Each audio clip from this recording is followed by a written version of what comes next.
in a situation, the positive part might be just as small as a little rice grain around, and you have everything else. But if you focus on a rice grain long enough and hard enough, you see how everything else just fades away, and all you see is that rice grain. And all of a sudden, that's the most important thing that you see. So just focus on the positive. Look at the positive for everything. Hey guys, my name is Katie Entrikin, and I'm on a mission to help humans become the best possible versions of themselves and to unveil what I like to call the beautiful beast that already lives inside us all. And welcome to the podcast about everything and a little bit of nothing. I've had the privilege to talk to all kinds of different humans who have been through a plethora, I love big words, a myriad of experiences just being a human and existing. These are real conversations with real people, getting to know each other, sharing stories that make us cry, and occasionally pee our pants with laughter. We talk about all kinds of life stuff: parenthood, business, life goals, fitness, chasing your dreams, and yes, even some animal noises are involved. For more information, keep listening. This is the Unveiling the Beast Podcast.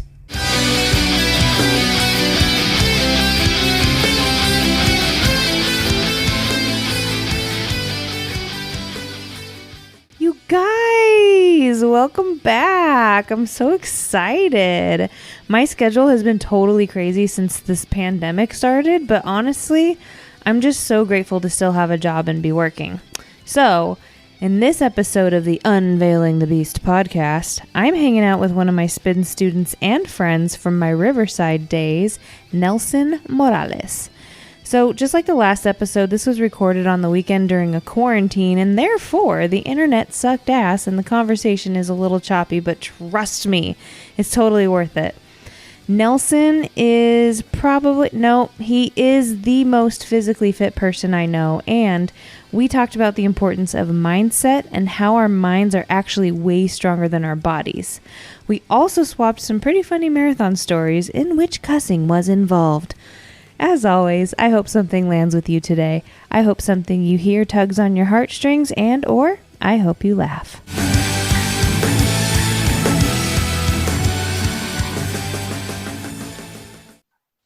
So I don't know if you can hear me, but see, he's followed up, and life to me is about timing, really. And this is so important, and I'm glad it happened, because normally people's like, can I do this job for you?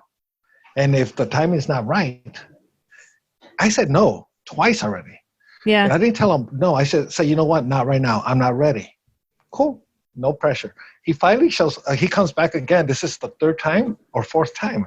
I said, you know what? I have his business card on the ledge by my computer saying, I need to call this guy on Monday to give me a quote to haul all this, because now the renovation, I'm going to do the foundation and all that. I need the space. Previously, the garbage, all the parts of the house I took down, it wasn't bothering me. Yeah. So the timing wasn't right. Yeah. But now, so just following up. And I think that's so important. I mean, a lot of people don't follow up. You know what I mean? Yeah. You just tell them no or not right now, and they think it's a no. Not right now, it's not no. The timing's not right. Yeah. I like to look at follow-up as polite persistence. Right. Exactly. It's not like, buy my stuff now. It's just like, hey, how you doing? You need anything, Right. So, yeah.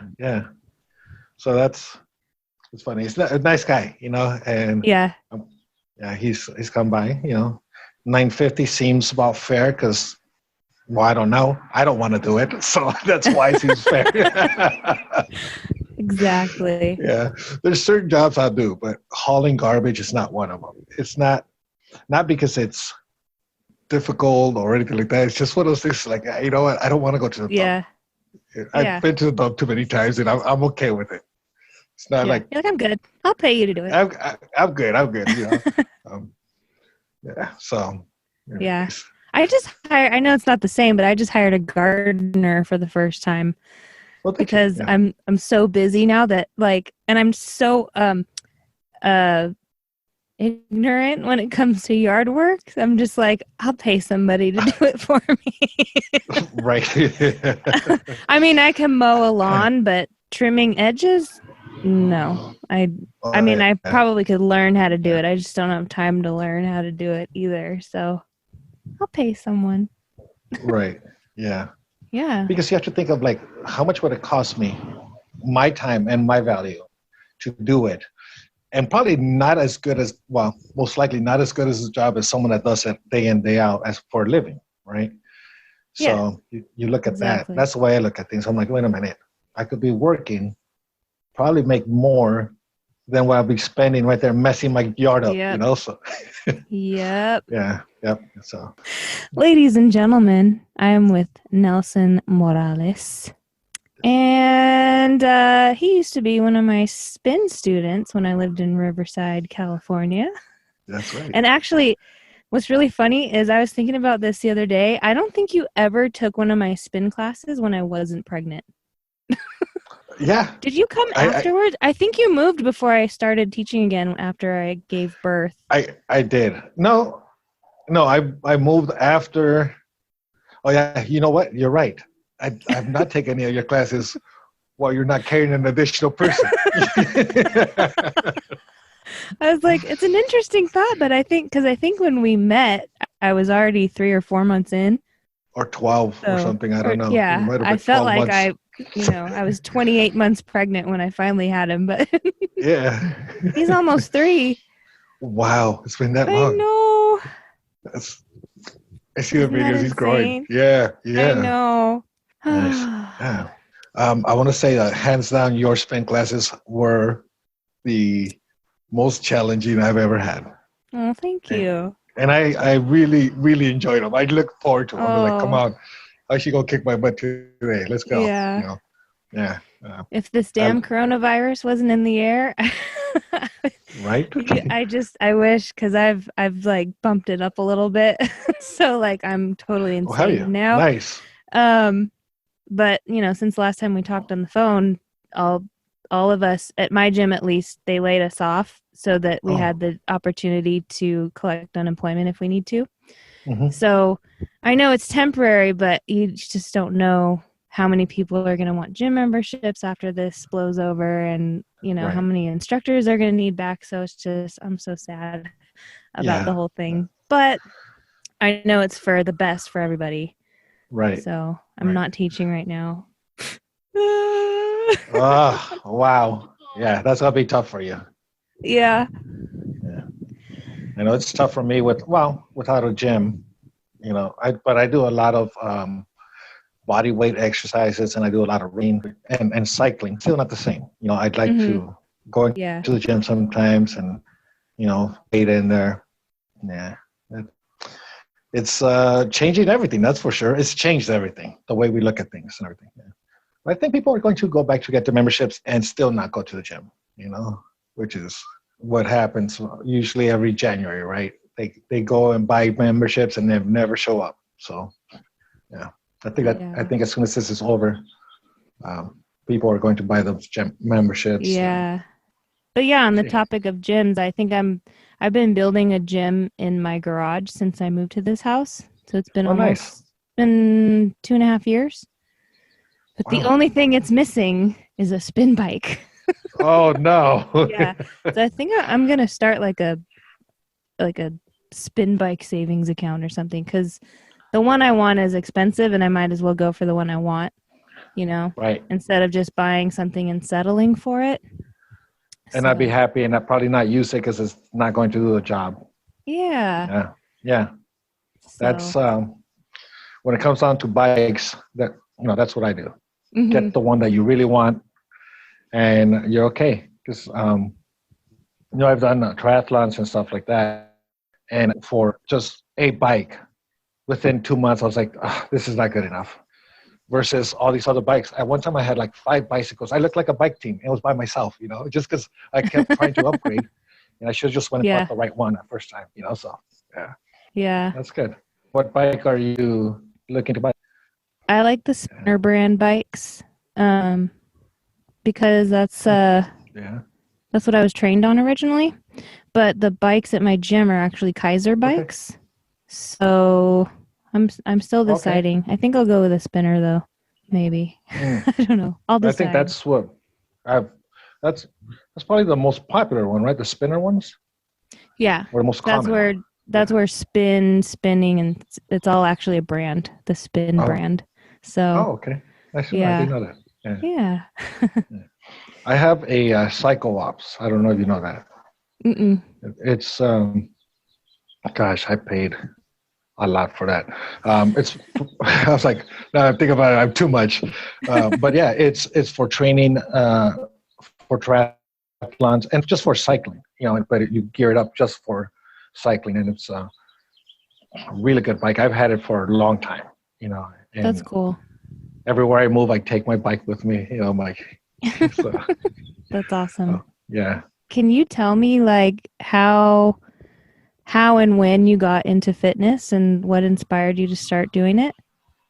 I think how I got into fitness is because, I grew up in the generation where we didn't have that many electronics, and my to not be able to afford any of the electronics that were available. So we had outside, and there was a good group of us always out there playing around, and boys being boys, we just want to be better and best, right? Yeah. My brother was at one time, like, he was he was the fastest, he was the strongest. So you're always trying to compete with that. So I think that my competitive spirit has always been there. And then in high school, I was part of the swim team, water polo team, cross country. So I've always been, athletic, and it's just one of those things that's a passion. If I'm mad, I usually go running. If I'm happy, I go running. If I'm sad, I run, or I work out or something. So it's something in me. To me, there's no like, let me see if I have time to work out. It's for my workout to do. Working out is as important as eating or drinking water. It's going to happen. I am going to work out, and to me, it's just a mindset that we have to put ourselves into. Yeah. But my physical fitness, I think, really got cemented in when I went in the Marine Corps. Okay. Waking up at 4:30 in the morning, doing PT before chow, before the breakfast. You're going to exercise. You get that. That's the first thing that wakes you up. And surprisingly enough, the more you exercise, the more energy you have. Yes. So people's like, oh, I'll be so tired. No, it gives you energy. Yeah. It helps you sleep. So consequently, I sleep well. Work out 3 times a day. I'm like, I'm out when I sleep. Yeah. But I think I've always been physically fit. When I was married, I wanted to be physically fit and healthy for my family. Then when my son, was born, I wanted to be able to throw the ball, kick the ball with my son. Not be, sad to say, not be that parent that can only watch them because I can't keep up with them. That was one of my biggest motivations. I wanted to be able to run with my son. I wanted to be able to jump, kick, and be there with him and enjoy as he's learning and teaching him how to play soccer or baseball, football, whatever the sport was, water polo. I want to be there to be part of it and not just a spectator in his life. Yeah. He's going to turn 21 in April. Whoa. Yeah. So he's going to be 21 in April. So I think I've done okay. I was part of every single of his sports. So yeah. But I've always had that drive in me to That's awesome. just be the best I could be. I always put a strong body, strong mind, and I truly believe that. The stronger and the healthier your body is, the clearer you can think, and you can stay calm even under stressful situations. Yeah. You're like, it's okay. I don't know what it is about being fit or that. It just keeps you calmer. Oh, keeps me calmer, at least myself, Yeah. Even right now, I mean, people that see me like I'm super calm, super chill about things. I'm going to make it. It's going to be okay. everything to be fine. At least that's my mindset. And Yeah. You're also super kind. That's one thing that Thank you. always stuck out with you, is that you're always super kind. Because you see like big cocky buff guys walking around, and not that it matters, ladies and gentlemen, but this guy's pretty ripped.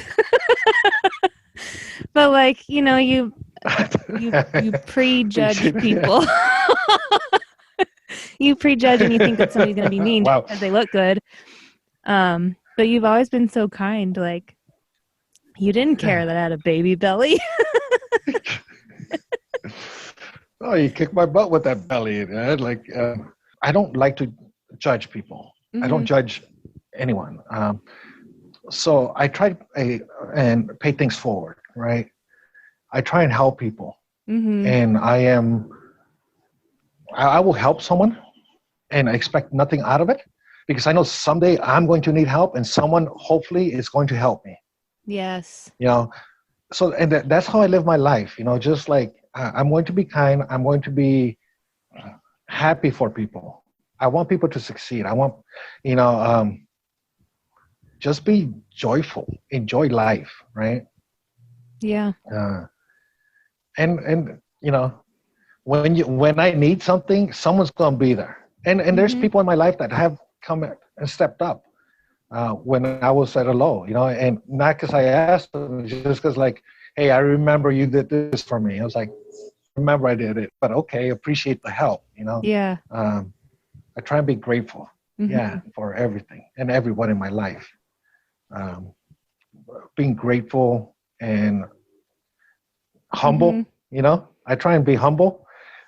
Maybe not at the gym, because I get pretty cocky at the gym, because I'm very competitive. Yeah. But I think there's a difference between being competitive and just being cocky and like, hey, you don't know what you're doing, So, like when I compete, because I'm very competitive and I have competed on things, my mindset, and I try like, so I train people. I don't know if you know that I train people for physical fitness and all that.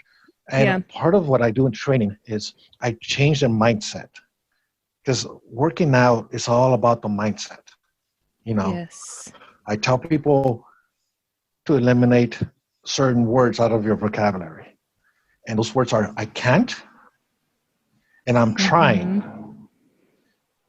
Because you can if you want to. And if you're not trying, it's just a cop out. Just do it. Like I say, if I ask you to do 100 push-ups, don't say, oh, I can't. You don't know. Just get down and start doing push-ups. I didn't say do them all in one sitting. I didn't say do them all in one day. I said we're going to do 100 push-ups. Now, I may be able to do 100 push-ups in one sitting, or maybe in 2 sets or whatever, but I'm not asking you to keep up with me. Change the mindset and say, okay, we're going to do it. We're going to do 100 push-ups. We're going to do 100 pull-ups, whatever it is. Once you change your mindset of like, and putting those barriers, saying, I can't, or, oh, I'm going to try. Those are two. Once you say, oh, I'm going to try, you're basically setting yourself up for failure, because you're already having an exit.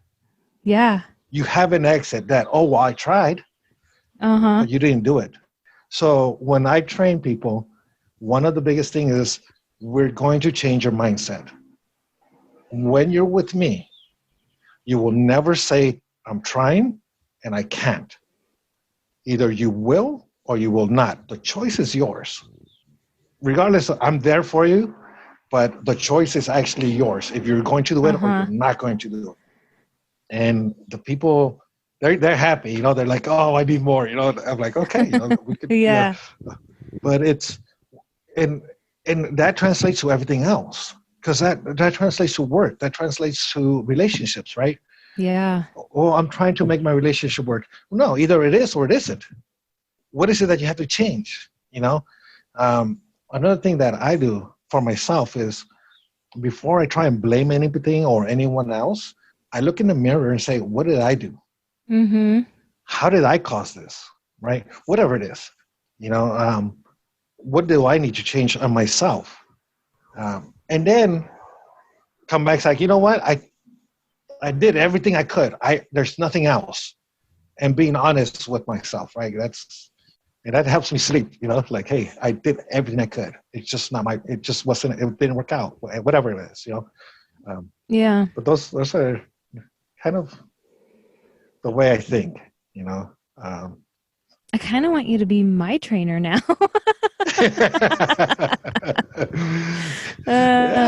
Just stay 6 feet away from me. Yeah, 6 feet, 6 feet. Yeah. But it's just, to me, your mind, your mind is so much stronger than your body. Mm-hmm. When you tell your mind saying, yeah, I'm going to do it. Yeah, I can do it. Your body will find a way. You will get to the 100 push-ups. You will get to the 100 crunches. You will get to whatever it is. Yeah. I'm using 100 just because it's a nice round number, but if your mind doesn't have that exit or that cop out, oh, I'm trying, or I tried, but you didn't do. Exactly. And once you get that mindset, I see people just like exploding, like, oh my goodness, they're just getting physically fit. I mean, they're just going at it. Yeah, they're getting pumped. Yeah. And it gets me happy, because I'm there for that journey. And I always tell people, they're like, oh, I'm glad, I'm happy, I'm happy what you did for me. I didn't do anything. I was just here for the ride. You did the work. I'm here just basically holding you accountable, but you're doing all the work, so yeah. It's kind of like my mindset. I try and be positive about everything. I look at the positive in everything. I always tell people sometimes, in a situation, the positive part might be just as small as a little rice grain around, and you have everything else. But if you focus on a rice grain long enough and hard enough, you see how everything else just fades away, and all you see is that rice grain. All of a sudden, that's the most important thing that you see.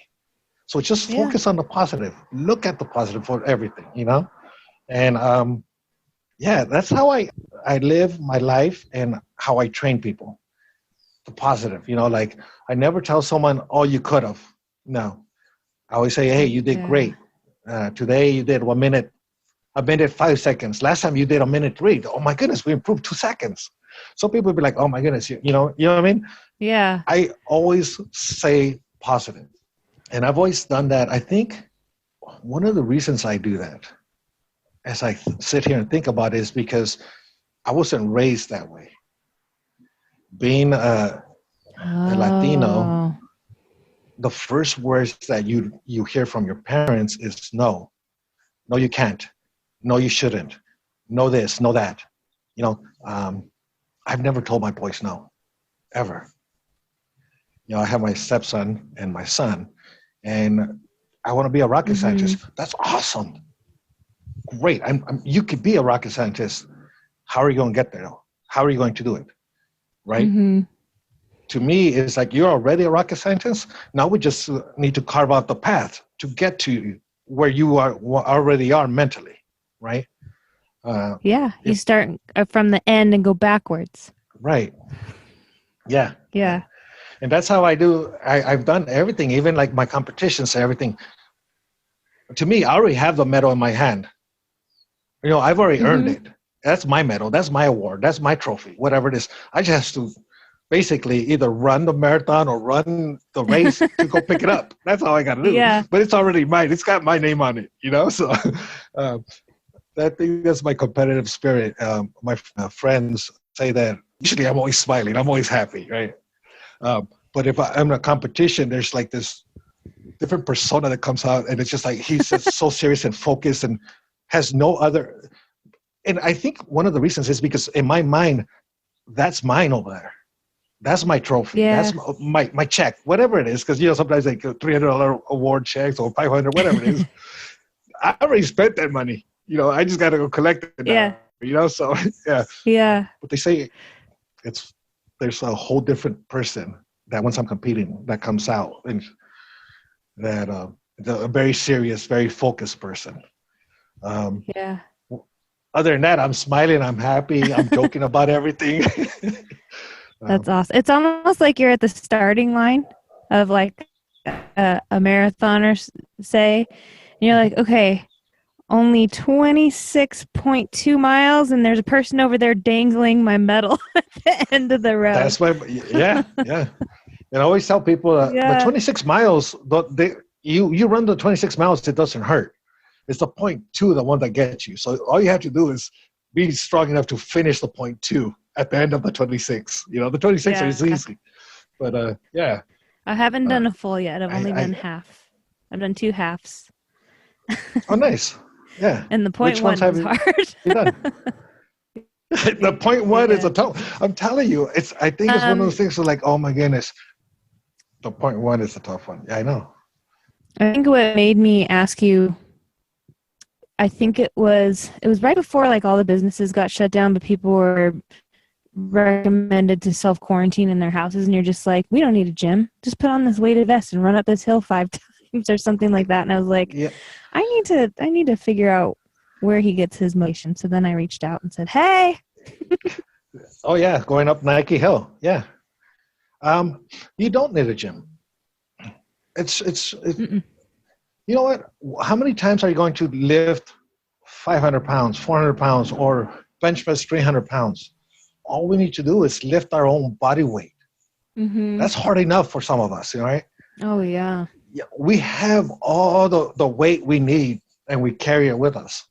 Mm-hmm. So just be creative. I'm a little crazy, so I put a 60-pound vest and run up a hill just because, I like a challenge. But for a lot of us, I have friends and family members that running up, a quarter mile is a challenge. Yeah.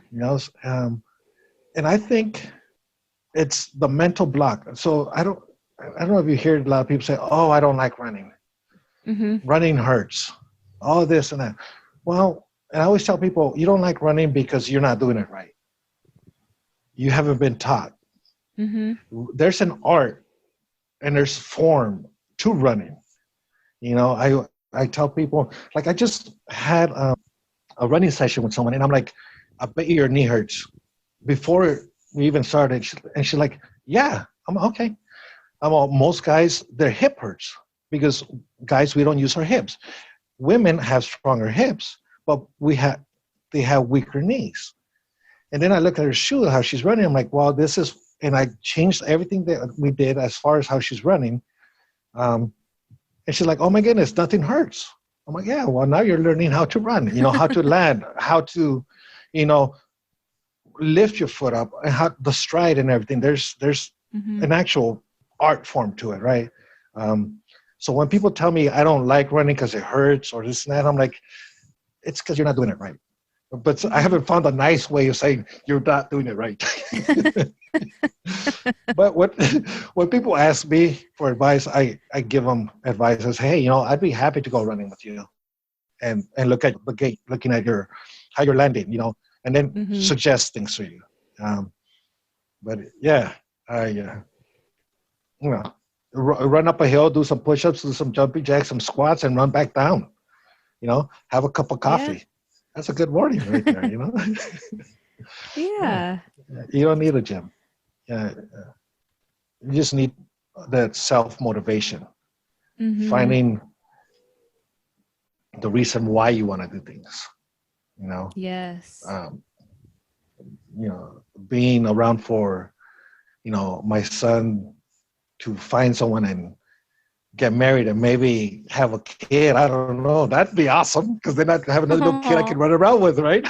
Yeah. But that's years from now. So I have to stay healthy. I have to be ready for that in my mind, right?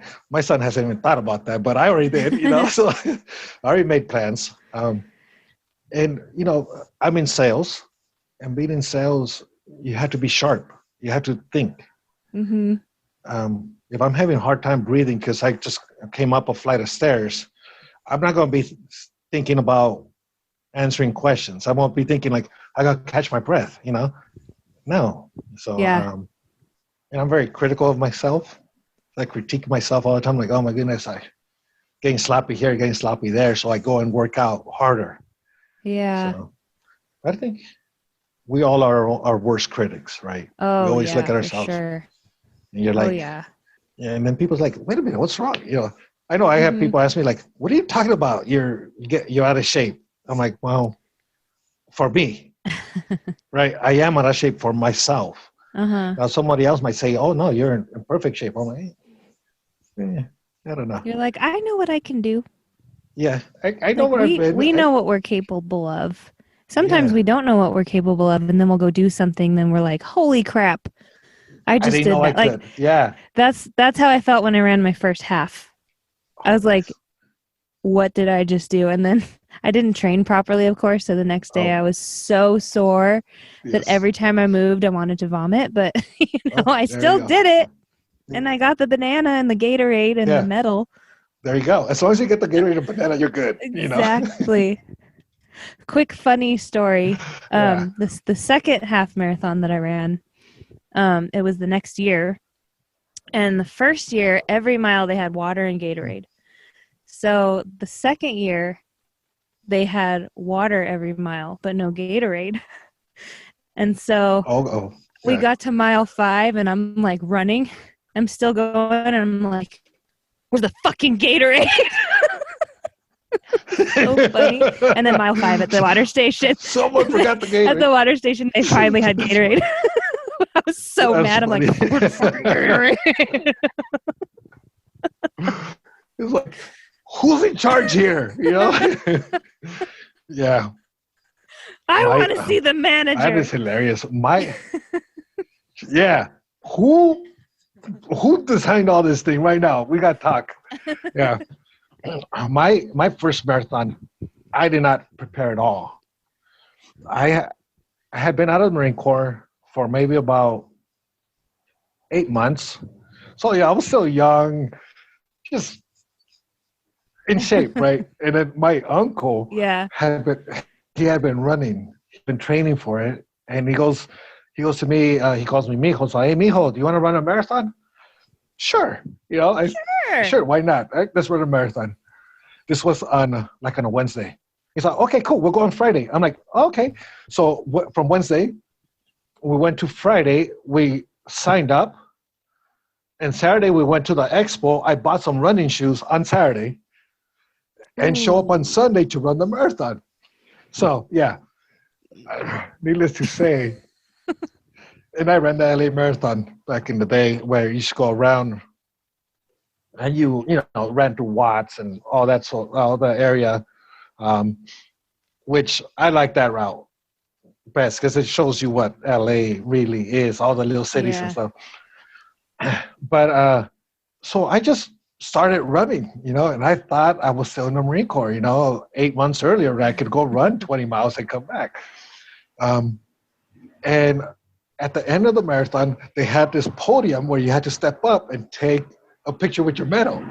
Well, my legs were so sore, I could not lift them to stand up on the podium. So there's a picture of me, I got to find it somewhere, of me standing next to the podium with my stupid medal in my hand, but the podium's on the side because I could not step up. I was like, I finished. I still did a good time. I finished in 4 hours, but it took me about an hour and a half to walk to my car because when I got there, I parked a mile away and thinking, well, I'm about to run a marathon. What's an extra mile? Who cares? Right? My mindset. Oh, man. So I jog over to the start line. I'm all fresh in the morning, right? I'm like, I'm frisky. I'm good. I'm going to run this. When I finished that marathon, I had to walk to my car. I actually stopped, I would say maybe 10 or 15 times just to sit down and just so I can gather the energy to walk to my car. And I had this car that was a gear shift. It was a standard. So I had to push the clutch in and, shift gears. And it was probably the hardest drive I ever had because I couldn't really push the clutch in and work the brakes and the pedals. My legs were done. I remember my brother, it's funny because he goes, hey, I made some pork chops. I was so hungry. I just sat there. I ate all the pork chops. He had made mashed potatoes, but I think he thought it was for lunch and dinner or something. Mm-hmm. I just wolfed everything down in one sitting, and then I went to sleep. I woke up the next morning, and so you run the marathon in the morning. So I got home. I don't know. I would say about 2:00 or something, somewhere maybe 3. It was an afternoon. Mm-hmm. I Yeah. ate. I went to sleep. Woke up the next morning. I couldn't move my legs. I was so stiff. I should have got like maybe an Epsom salt bath. There's a massage. There's the things that you learn, later on in life, right? Now I ate all the food and went to sleep. But that was my first marathon I did as a civilian. Yeah. And while I was in the Marines, we would go run PT in the morning, and then in the afternoon, they made me what they called a PTNCOIC, which was the physical training non-commissioned officer in charge for our company. So at 16:30, which is 4:30, when they would call label, when we were, they would send me all the Marines that had fallen out from the run in the morning, that that didn't finish or fell behind or something. Yeah. And I would basically run them again. So it was not uncommon for me to run 20, 25, 30 miles a day. And I had that mindset when I first ran my marathon, but it had been 8 months of me, going to the gym and this and that, but not running long distance, Yeah. So it's funny how my mind said, you can do it. My body, did it, but I paid the price afterwards, Yeah. But I've done 13 marathons. That's awesome. Yeah. Yeah. I had a mindset thing because the marathons we ran were the rock and roll marathons in Arizona. Nice. And the third year that we did it, I was pregnant. So I was like, okay, this year I'm just going to run the 5K because I know, I'm still exercising and stuff. I was 4 months pregnant, and then we got there. And they're like, oh, there is no 5K this year. There's only a 10K and a half. And I'm like, well, I guess I could do the 10K. Wow. So I attempted, I finished the 10K, and every single mile, of course, I had to pee. And then I finished it, and people were like, oh my gosh, you're so cool. You ran a 10K pregnant. I'm like, no, you don't understand. I finished in 3 hours. Wow. But I got the medal, so I'm happy. There you go. You got the medal. That's all that matters. But it was just funny because the whole time I'm in the mindset of 5K. I'm like, 5K is easy. It's 3.2 miles? 3.6? 3.1. 3.1. Yeah, 3.1 miles, and then 10K 6.2. Yeah. Yeah. So, and then surprise, there's no 5K this year. Oh, well, crap. And it's funny how you're going in there and your mind saying, I'm going to run the 5K. And I bet you your body probably was hurting right after the 5K. You're like, wait a minute. And that's because your mind's telling you, this is all we were ready to run for. You know what I mean? Mm-hmm. Yeah. Had you gone with the mindset like, hey, I'm going to run a marathon, you would have finished the 5 or the 10K, and we'd be like, oh, that's it? It's just mindset, right? Yeah. Yeah. I think, that year my husband ran the half. And I think he finished right before I did. Oh, nice. Yeah. He's all, we're over here. There's food. Like long waiting period or anything like that. So. Yeah. Nice. Yeah. So that's great. It's just mindset is big. We're going to have to take a spin class without you being pregnant. See how I do. First spin class kicked my butt. When I first saw you. So when I remember that I just like it was yesterday. I walked into the gym right there at the corner point, and you were working with Monica. Mm-hmm. And I'm like, hey, do you guys know? Yes, you were. I was like, do you know if the spin class is going to happen or the instructor and this and that? And I think Monica, so I was like, she's the instructor. And I was like, and my mom was like, how is she going to kick my butt? Really? I'm like, I was in my mind. I was like, there's no way she could even keep up with me. You know, I got taught a really good lesson that day because I was sweating. I was dying. I was like, oh my Yay. goodness, this is the best spin class I've ever had. And it was, and I'm not exaggerating when I say that. From that day forward, I looked forward to the spin classes. You know, I'd be like, hey, I want to, what's it, Monday and Wednesdays, right? Or something like that? Yeah, Mondays and Wednesdays. I wanted my session to get my butt kicked, you know? It's funny that you say that because here, like I still have baby weight on me, but I feel like I'm more fit, if that makes sense. But it's so funny when I teach I sub a class, or if somebody's new, I can feel the looks. Like I know they're going, well, okay, I guess I'll try. And then I'm thinking, you just wait. Yeah. And it's funny because I'm not like that with a lot of things. I'm very just what's the word? Humble. But in this case, I'm like, let's bring it on. No. Oh, bring it on. Yep. I'm about to teach you guys a lesson right now. Yeah. And I got taught a lesson that day for sure. You know. Yay. I'm glad. Yeah. How's this pregnant? I appreciate it. That's for sure. You probably didn't even know I was pregnant, huh? Probably just thought I was chunky. I was in that phase where I just looked a little. Because you know what? So I was doing CrossFit. I was competing. I actually had just finished a CrossFit competition. Came in, I think, third place or something like that. So I was like feeling really confident about my skills. Like I'm good. You know, I can do that.